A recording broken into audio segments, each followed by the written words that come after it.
Video summary for the video Science in Action, How Science Works, California Academy of Sciences. Overall, the video seemed to be a very excellent example of the scientific method and how it is used in specifically studies about arachnids.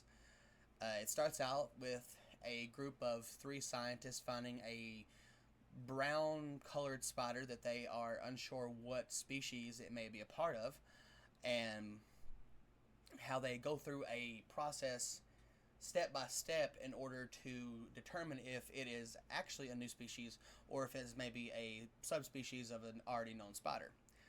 The video leads us to believe with a fake out that it is a linear path of what you can follow in every single test, every single hypothesis that you attempt to figure out.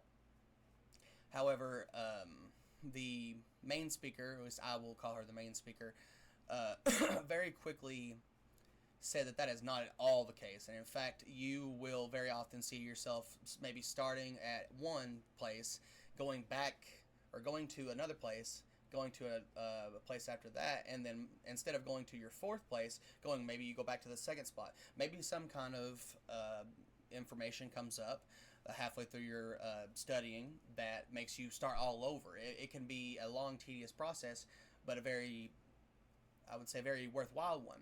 The comparison of it being less like a line and more like a pinball machine was a humorous one, but I found it very effective in describing a layman's term version of it, and it was very amusing with the little sound effects that added in as well.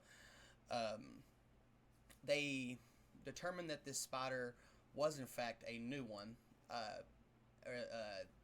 which it led them to bringing in other scientists. And those scientists, one of them believed that it was actually a brown spider, or maybe it was a form of goblin spider. But in doing his own research, he went back, double-checked their things, went with his own process, and determined that it too was a new spider. And then after all the whole debacle of this new spider and its discovery, we get back to the main speaker, and I really like the way she described it. There is some kind of like the scientific method and how it's used needs to be demystified.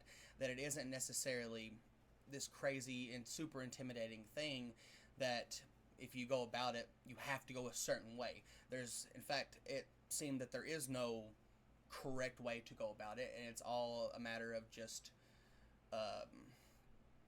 doing things and hoping something sticks. Throwing stuff at a wall and hoping something sticks.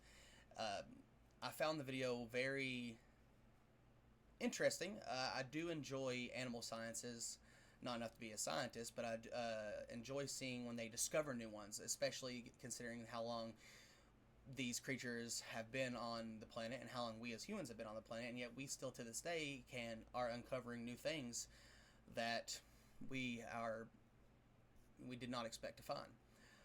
Very enjoyable. Hope we find some more videos that are animal related. Not the biggest fan of spiders, but I do not have arachnophobia, so it wasn't too bad.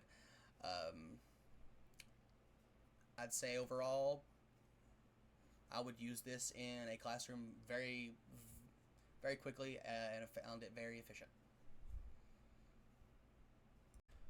One additional thing I actually did forget to add was that calling back on the previous video that we did on the channel here, it is very valuable that we have all different interactions from different types of perspectives from all across the board, and it is proven in this video itself whenever they send it to multiple different scientists for their review and research as well. And I really like what the main lady, they called her Judy, said at the end, which was that science, even when you've gotten to a result, that doesn't even mean that it ends there. It can always be revisited. It can be, developments in science in the world can come up any day. So truly, it is a non-stop kind of back and forth, going back to things that have already been done and looking over them again with new knowledge, or and maybe like something we can glean from them and take with us to the next thing.